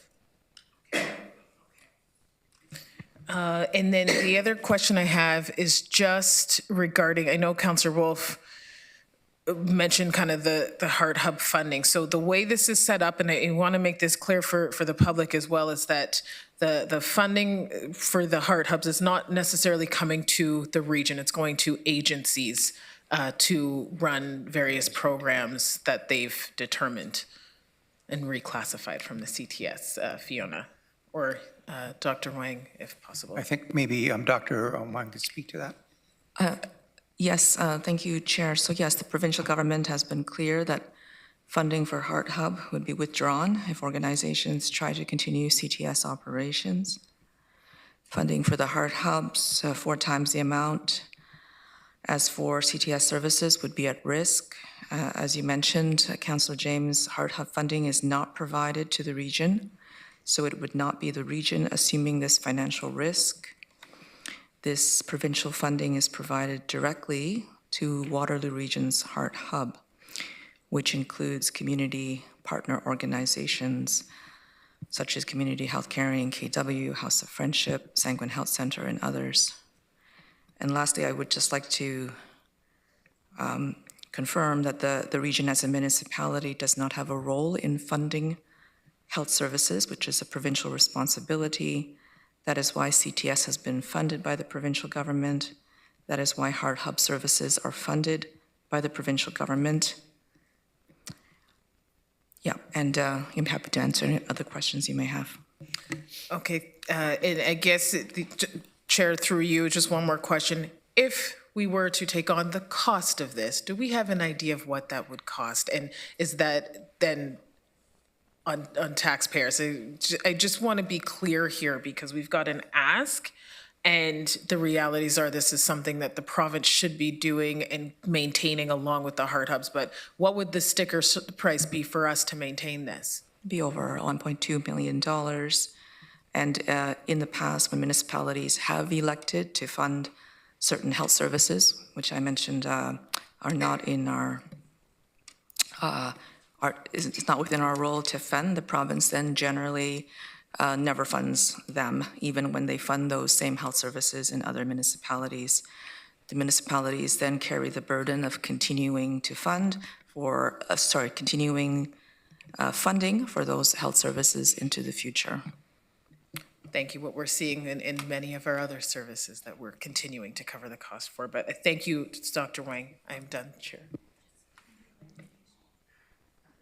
Point of clarification, we are not asking for funding in this motion. I don't, okay. No, we're not. The support? No, we're asking, we're asking the province for immediate funding. Let's keep some order here. Next, Councillor Onyema. Thank you, Chair Erb.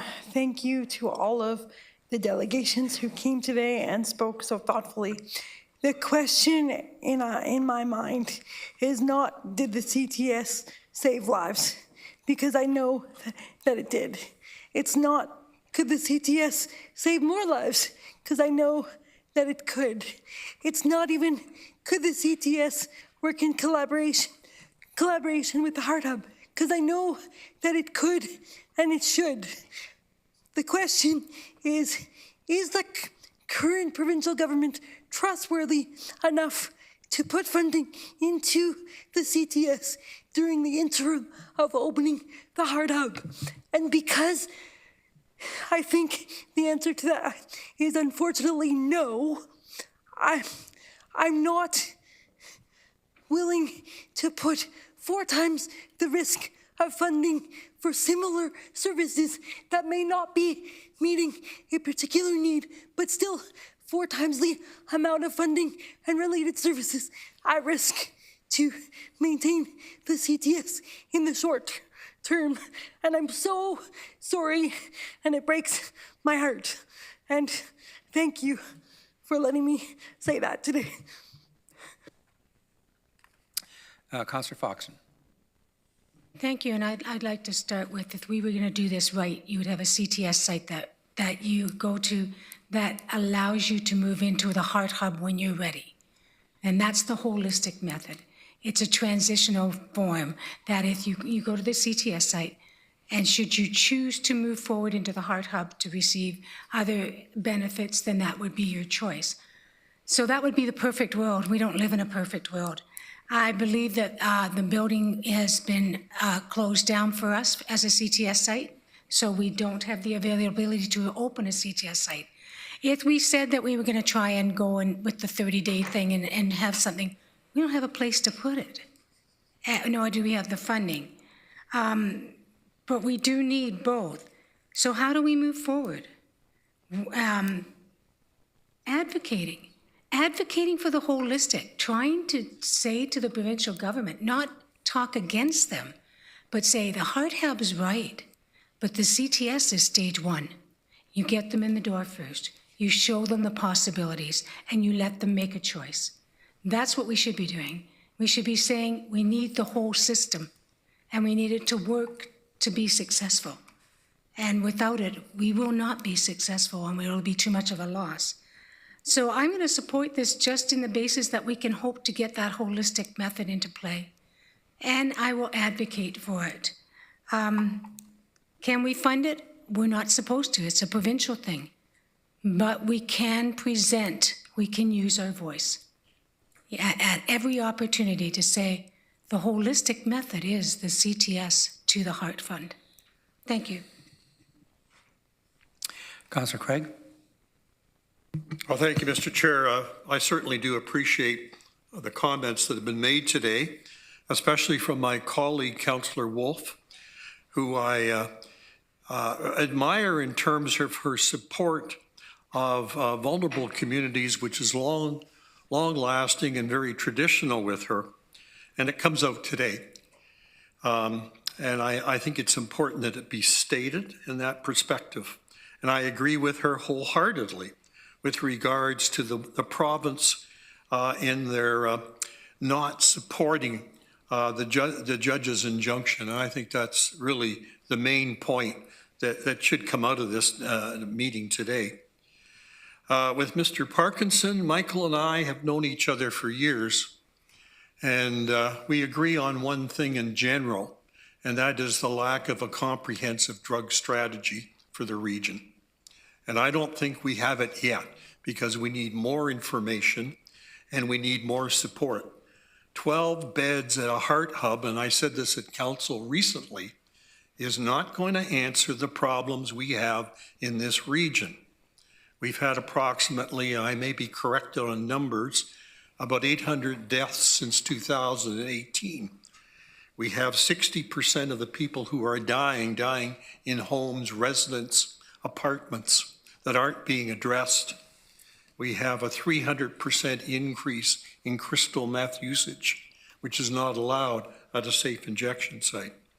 So when you put it all together and you ask the province to consider the CTS site, I can tell you from experience of 40 years, they won't listen to you. They don't listen to us now. They're not listening to you when you send letters out. And I think we have to come to terms with that. I would like us to move forward with the Heart Hub in terms of beds. I would like us to get more information on the real needs of the region of Waterloo in terms of dealing with drug addiction, because I don't think it's out there yet. We haven't come to that conclusion, and I'm not blaming staff. I'm blaming the lack of resources that we give staff to come up with those statistics. We have over 10,000 people accessing drug paraphernalia in the region of Waterloo. We have anywhere from 2,000 to 3,000 injecting drugs every day. A CTS site can't cope with that, and the 12 beds in the Heart Hub can't cope with that. So I think that is really how we should be moving forward in terms of addressing the problem, and that is coming up with a much more comprehensive strategy that takes into account all these issues. I support Councillor Wolf on the first part, and she knows that, and I've told her that. But I don't think the second part is going to go anywhere, and I know that.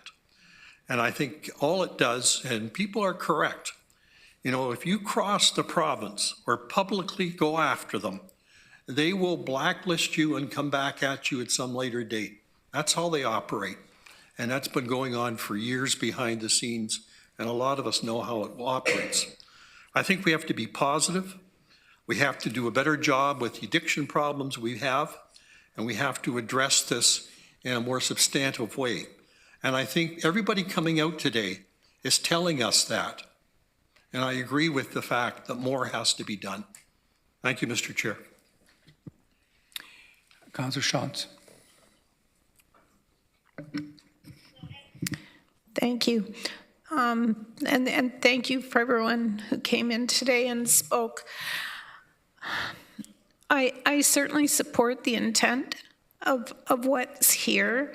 I echo the fears that we may be shooting ourselves in the foot in terms of the Heart Hub.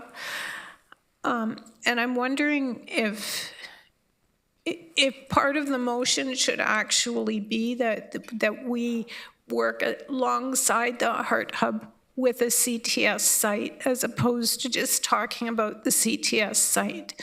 I don't want to get a CTS site and have the Heart Hub disappear on us, because I think it will also provide, even though it's inadequate in number, it's a start to work with that. So I'm not sure what that wording would be, but I don't know, immediate funding and support to ensure continued operation of this Kitchener CTS site alongside the Heart Hub, perhaps.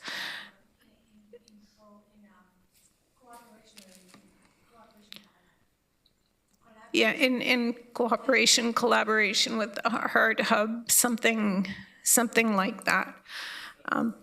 And I guess my just, you know what I mean, just figure it out, yeah. And maybe the question would be to Fiona in terms of what is the risk to losing the Heart Hub funding by simply sending a letter is like to have a request like that. Are we shooting ourselves in the foot legally? Through you, Chair Erb, and I'll start, and perhaps Dr. Wong can also speak to it. My understanding is that was a statement from the Minister of Health, and funding decisions are within the provincial government's purview, so they're discretionary. So as to the chances of whether they do or they don't in terms of the statement they've made, but they have made that statement. Yeah, and I'll just add that with the legislation they passed last year, municipalities and boards are not permitted to support CTS, including writing letters of support, unless approved by the minister. And the minister's comments, public comments, have been very consistent since then, which is that the government is not going to reverse its decision on CTS. It will be moving forward with heart hubs, and they have publicly stated more than once that funding for heart hub would be withdrawn if organizations try to continue CTS operations. Or ask for? The legislation says that municipalities and boards are not permitted to support CTS, including writing letters of support, unless it's approved by the minister. Which seems kind of circular, doesn't it? Okay. It's a technical line, yes, but she has, I mean, all that we're aware of are the public statements, which have been that she would not support. She would not support anything, any request. If I can just ask for someone smarter than me to clarify, does that mean we can ask her or him, who is it now?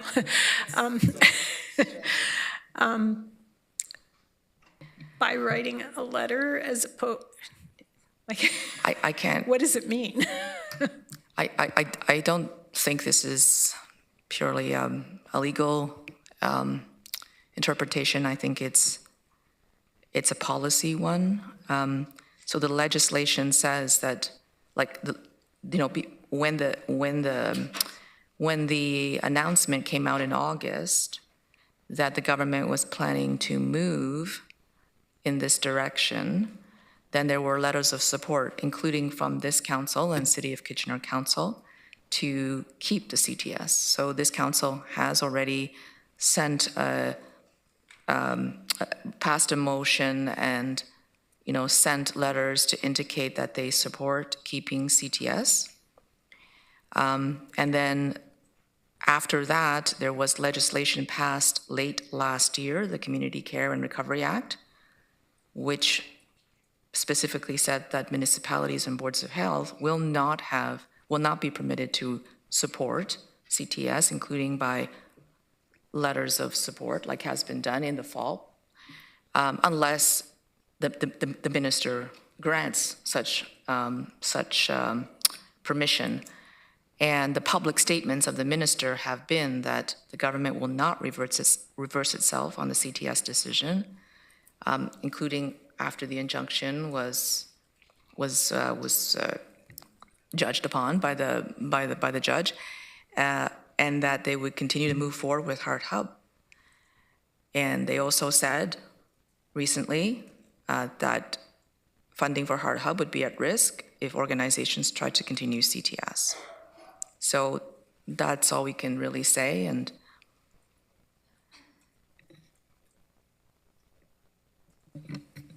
I don't know if you want to add anything to that from a legal perspective.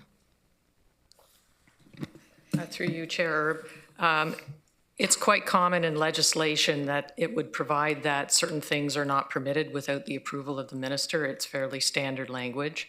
So I think the public statements by the minister, as Dr. Wang has indicated, provide, I think, a clear message from the minister that they will not approve.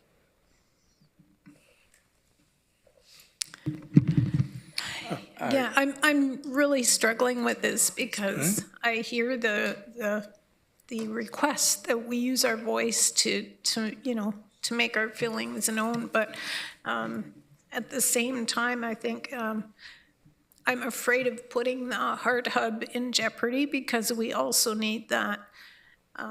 So I need to ponder this for a couple minutes while other people speak. Mr. Chair, just a point, I'm going to try to make it an actual point of order, okay? Oh, let's hear this. I'm confused about what's happening here in terms of the statements. Are we saying that it's irrelevant to pass this motion and it shouldn't be passed? Yeah. Is that what we're saying? I think so. Yep, yep. We can't pass it. We'll get nothing. No, I'm not trying to undermine the motion. I'm just asking. So I have, did you want to say? We need some clarification on this. Councillor Wolf, I have you next. First of all, I would like us all to act courageously, but I think that there are a few things here. First of all, we're writing a letter directly to the minister, asking her to comply with the court injunction. And we're not, so to write to the minister, do we need to ask her for permission to write a letter to her? Like, it's ridiculous, you know? So, and we do live in a democracy. And, you know, and as I said in my speech, we're totally critical of what's happening in the US, about people cowering in front of Trump, about not speaking out, about the courts being disregarded. And that's what's happening here. We're asking the minister to comply with the court decision. That's what this motion is about, all right? And to do that, we're going to write a letter to her asking her to comply with the court decision. The Heart Hub is separate. We agree we want both, all right? The Heart Hub, we are not the Heart Hub. So our funding, it's not like they're writing this letter, we are. So I think it's a stretch for the province to say, oh, you asked us a question, which they have every right to say, no, we're not going to comply. No, we're not going to fund. No, we're not going to allow a CTS. That's up to them. But what's up to us is to have the guts, the courage to stand up for democracy, to stand up for our rights as a council, to say what we feel, and to stand up for these people who, many of them, are facing death. You know, what are we doing here? If we are so coward and so made to feel that we are not allowed to say a word in case the province doesn't like it. It's not against a law, we've been told that. And the law, you know, the judge is looking at the law and will come back with his ruling to say whether it's a human rights violation or not. But I think that if we say for this, that we will not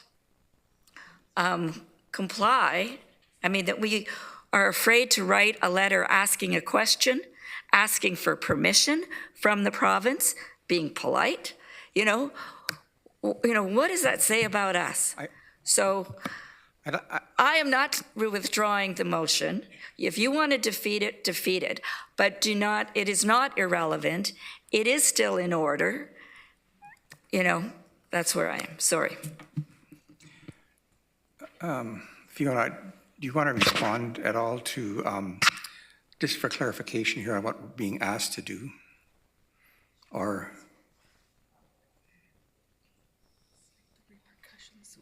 The repercussions of what might happen. You want a few minutes? Okay. I'll move on to Councillor Foxton. Oh, I'm sorry. My apologies. Councillor McCabe. Thank you. I actually was going to ask, but I think Dr. Wang mostly answered it. My question was around, I just wanted to be clear and be on the record with the fact that what we've done already. And so my question was going to be, what is the latest or the most recent letter or request that we've had of the province, and was that in December, was it in January? I'm just, if you could, because I think, well, not all of council agrees, but certainly there's a majority of council that I think is very sympathetic to every person who's come here today, and certainly, I mean, I wish the CTS site was remaining. I don't want to speak for all of council, but from the positions before, you know, the majority of council was in favor of this. It's not like we're the ones left sort of holding the bag on this, but we're not the ones who created this legislation. And I mean, I get that that's not helpful for people, and it's not going to make anyone's life better today. But I do want you to know that the majority of us do support the position, and we did support the CTS, and it was a yes and. We need the CTS and we need the heart hub. That has absolutely been our majority position since the heart hubs were introduced in August. So I want you to know that, but I just also wanted to know when the last time we wrote to the province, because I know Chair Redmond, if she were here, I would ask her to speak to it. But because I know she, you know, has done quite a lot of advocacy work on this, but she's not here today. So if, you know, between Mr. Getsky or Dr. Wang, if you could just share that so people know what our last position was. Thank you. Dr. Wong's trying to find the date, but we're trying to see if clerks can find out the date. I've asked clerks if they could find it. It was a motion that was passed by council, I believe in the fall, in support of maintaining our CTS. Well, I'm trying to find it. Staff will try to find it. Yeah. Councillor Foxon. Thank you, and through you, Chair. So I can't risk your lives. I can't take away the heart hub as well as CTS. I can't. And you can call me a coward. You can call me undemocratic or whatever you want to call me, Pam, and you've done a few things. But you're my responsibility as best as I can do it. And if I can't have CTS, I'll take the heart hub because I have to give you something. And so I am going to vote against the motion because I believe I can't risk your lives. That's really responsible of me. So I stand up and I say, yeah, we should have a CTS site. And even though I know that you'll lose the heart hub and have nothing, that's irresponsible of me. And that's part of my civic duty, is to do what is best, or what I believe is best for you. And if I can't get to the heart hub, if I can't get to the CTS, I sure as hell am going to try to get to the heart hub. Thank you. Councillor Salin. Thank you. Through you, Chair. I think I'd like to call the question at this point in time. I think there's been a lot of discussion and so it's a motion to call the question. Thank you very much, Tim. I still have 4 or 5. But you can do a motion to call the question. Yeah, not if people haven't spoken. There's 4 or 5 people that I was going to recognize yet. Okay. Now, Councillor Hewing. Do we need a seconder to call the question? Oh, okay. Procedurally, we need a seconder to call the question. Seconded by Fox. Seconded by Councillor Foxon. Okay. And did we vote on that now? Yep. So now we need to vote on that. Just give the point of order. Second to. Sorry. Point of order. What if we wanted to defer this issue? It is time sensitive. Well, no, I'm just asking a question. Can we defer it even if if it's being called to question? Because that's a procedural move, and that would allow us, instead of making a bad decision right now, it would allow us to gather further information. I'm not prepared to make a decision. I actually would like to see the legislation on the screen and the section that actually states what we can and can't do before we actually make this decision.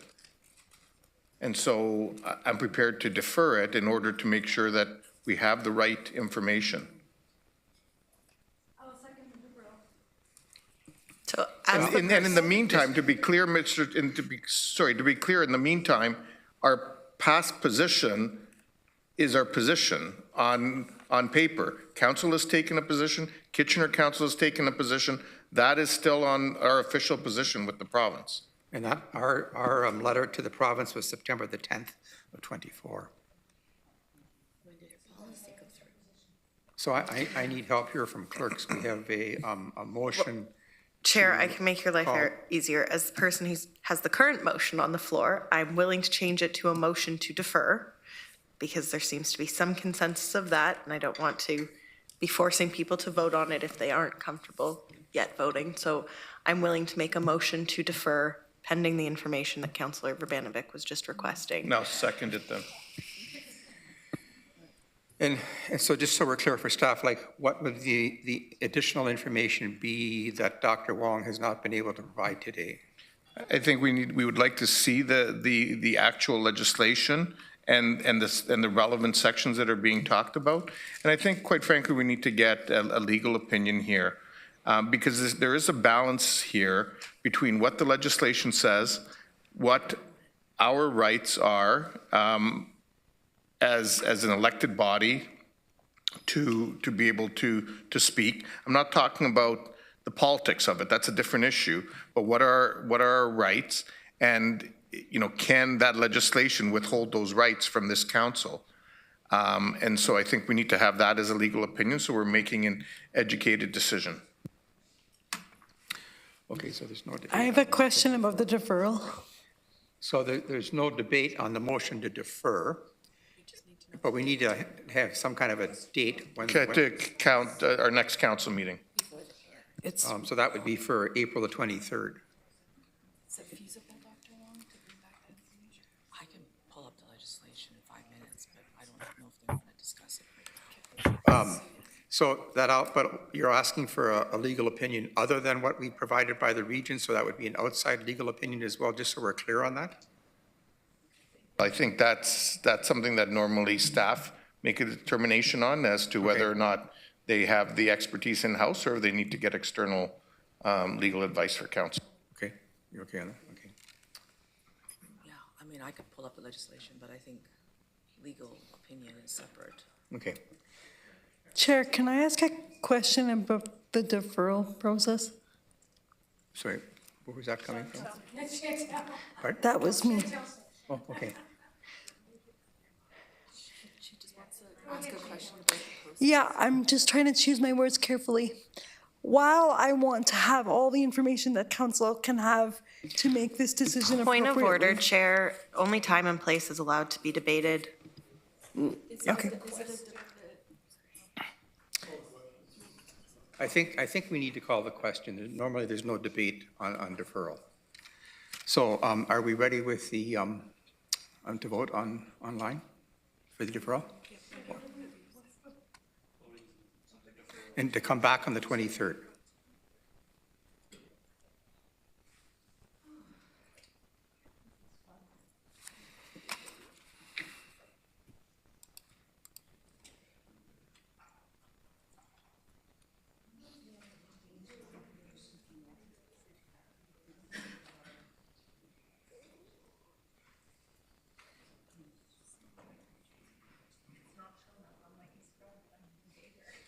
That's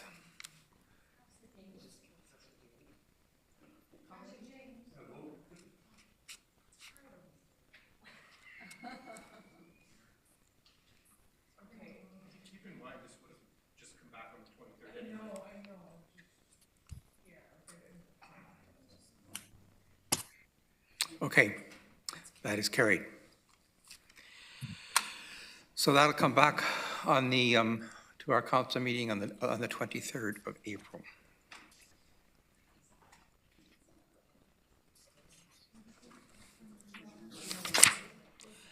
Under number 10, any other business?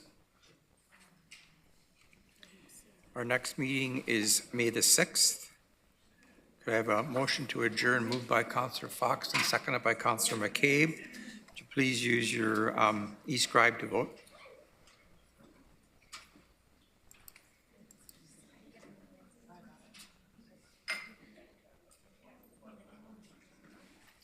Well, that's a problem, so.